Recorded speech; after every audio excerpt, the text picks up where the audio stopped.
بسم اللہ الرحمن الرحیم۔ دوستو السلام علیکم۔ آپ صلی اللہ تعالیٰ علیہ وسلم کا دنیا میں بعثت ہوئی تو دنیا میں شرک کا دورہ تھا، اور جس علاقے میں توحید کا مرکز ہونا چاہیے تھا اس کا جو مرکزی مقام تھا، جو مرکزی گھر تھا، وہاں 360 بتوں کی عبادت ہو رہی تھی۔ اور اس وقت کے دو سپر پاور جو ہوا کرتی تھی، ایک فارس امپائر اور ایک رومن امپائر، اس کا مذہب کیا تھا؟ ایک کے ہاں آتش پرستی ہوا کرتی تھی اور ایک کے نزدیک 3 خداؤں کی عبادت ہو رہی تھی۔ پھر یہ کہ یہودی کا معاملہ تو ایسا تھا کہ وہ دنیا کی عیش و عشرت میں غرق ہو کر شیطان کا پیروکار بن چکا تھا۔ یہ کالی اندھیری میں ڈوبی ہوئی دنیا ہے، گویا ہر طرف فتنہ ہے، فساد ہے، اللہ سے دوری ہے، بغاوت ہے۔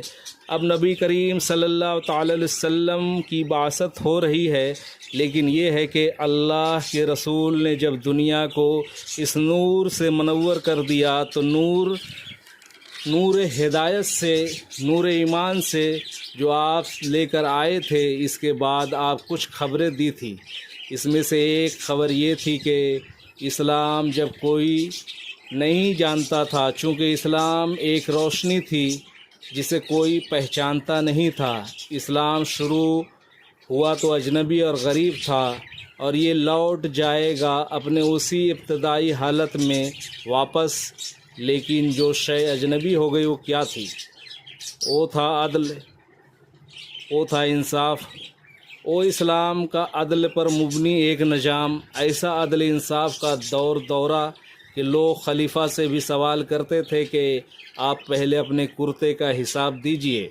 پھر یہ کہ نواسے رسول بھی حکومت کے خلاف کھڑے ہوئے تو ان کو بھی شہید کر دیا گیا۔ لہٰذا عدل انصاف کا دورہ زیادہ نہیں رہا۔ کچھ 30 سالوں تک خلافت منہاجہ نبوہ کا دور تھا۔ اس کے بعد کاٹ کھانے والی ملوکیت کا دور شروع ہو گیا۔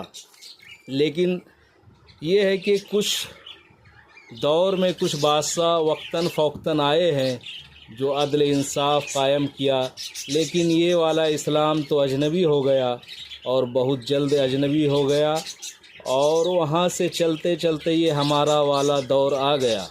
اب اس دور کے بارے میں نبی اکرم صلی اللہ تعالیٰ علیہ وسلم نے بہت ساری پیشن گوئیاں کی ہیں، جس میں ایک پیشن گوئی تو وہ ہے کہ دین واپس اجنبی ہو جائے گا، اور مزید یہ بہت سی باتیں فرمائے ہیں کہ ناچ گانا عام ہو جائے گا، جھوٹ عام ہو جائے گا، خباثت عام ہو جائے گا، اور یہ کہ وقت بہت تیز رفتار سے گزرے گا، زلزلے ہوں گے۔